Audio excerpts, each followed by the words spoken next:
This is the book of Second Edges, 15 verse 15. For the sword and destruction draw of nigh, and one people shall stand up and fight against another with swords in their hands. Verse 16. For there shall be sedition among men, invading one another, and they shall not regard their kings nor their princes in the course of their actions and stand in their power. Shalom. First and foremost, I'd like to give all praises and glory and honor to Yahweh Ba'Shem, Yahweh Shai Ba'Shem Akarkadash. And the Heavenly Father, true name is Yahweh, and His only begotten Son, Bahashem, and the name Hamashiach Shai. Those are their true names in the ancient Paleo Hebrew, the Lashma Kadas, the tongue. And I say Shalom to the elders, Wa'akim, Wa'akwaf, and I say Shalom. This is a sit-down lesson that I want to bring out from ArabNews.com, especially the rising tensions over there in the South China Sea and the territorial islands, not too far from the South China Sea as well too, of the rising tensions between two different nations from the Philippines and China as well too. And it reads, China says Philippines provocations cause of South China Sea tensions. It says China will not allow the Philippines to do whatever it wants and has responds in a responsible and forcible manner. Philippines President Marcos Jr. will not be cowered into silence, submission, or subservience.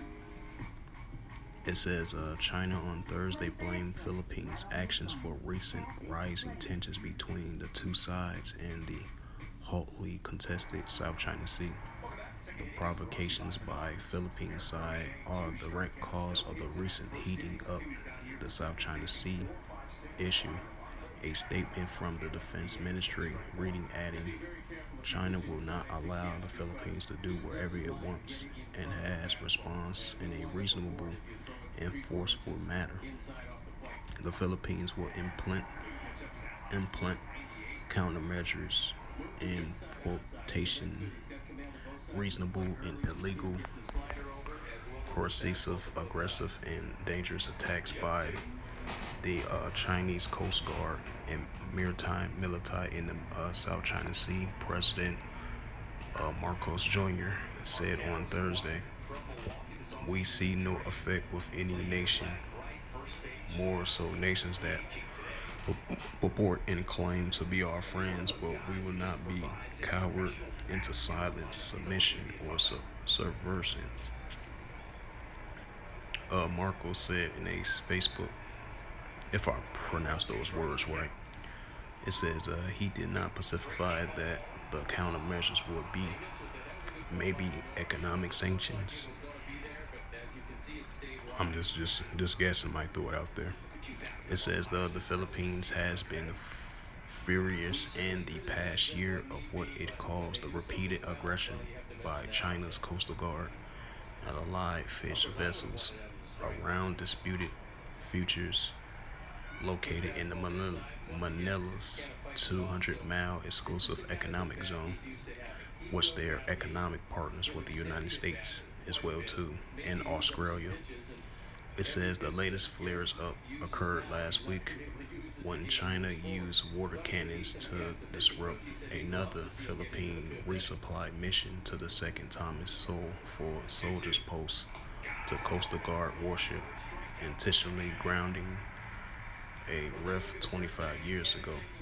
It says China, which claims almost the entire South China Sea and its own, has accused the Philippines of encroachment of its own territory, said it took necessary measures against the vessels.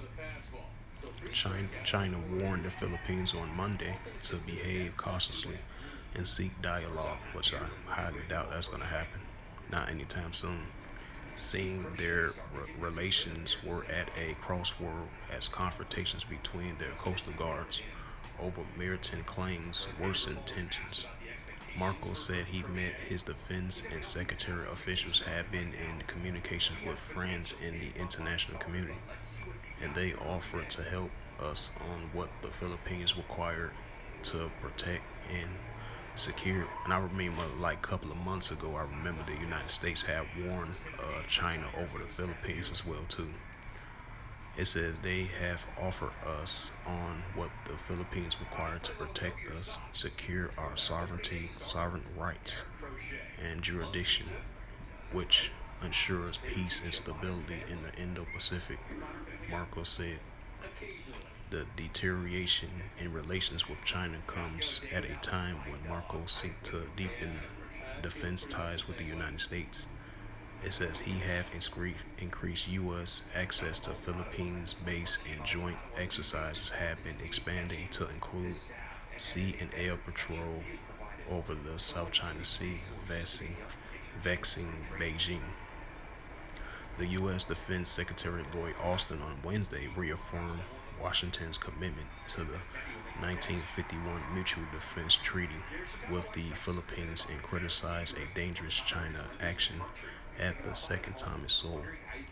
In a phone call on Wednesday with his Philippine counterpart, Gilberto Teledero, Fr. Austin reforms the iron, ironclad U.S. commitment to the Philippines, which it said was undertaking lawful resupply mission.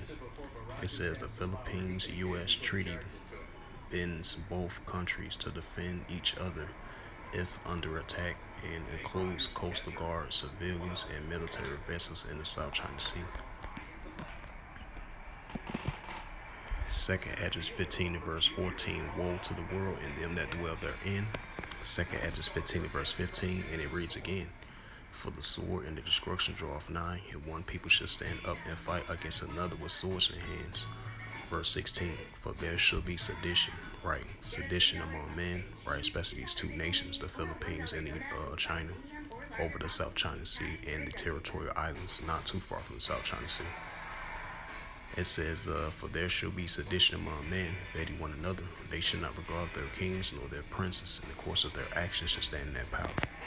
And with that, hopefully this sit-down lesson was edifying of this recent news article from ArabNews.com as we continue to see the rising tensions over there in the South China Sea between the Philippines and China, and over there in the territorial islands not too far from the South China Sea as well too, as escalations are continuing to rise between the both sides, like I mentioned before, between China and the Philippines.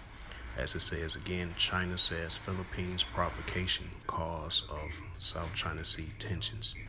So with that, hopefully this lesson was edifying.